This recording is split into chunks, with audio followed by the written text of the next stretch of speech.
السلام علیکم ورحمۃ اللہ۔ آج ہم قرآن پاک کے کچھ اصولوں میں سے ایک اصول پر ضرور بات کریں گے، اور وہ ہے قرآن پاک نے ہمیشہ ہمیں اللہ تعالیٰ کی خیر و برکتوں سے ہمکنار کرنے کی بھرپور رہنمائی کی ہے۔ انہی میں سے قرآن پاک کی ایک رہنمائی ہے کہ اللہ توبہ کرنے والوں کو بے حد پسند کرتا ہے۔ وہ جو سوچ سمجھ کے یا نہ سمجھی میں گناہ کرنے کے بعد اپنے اللہ کی طرف توبہ کے ساتھ رجوع کرتے ہیں، اللہ اپنے توبہ کرنے والوں کو بے حد پسند کرتا ہے۔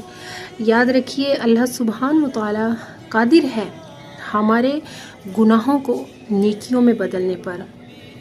تو یقیناً جب گناہ ہو جائیں تو اللہ کی طرف رجوع کرنا اور اپنے گناہوں کی بخشش مانگنا یہ بہترین عمل ہے۔ جزاک اللہ خیر۔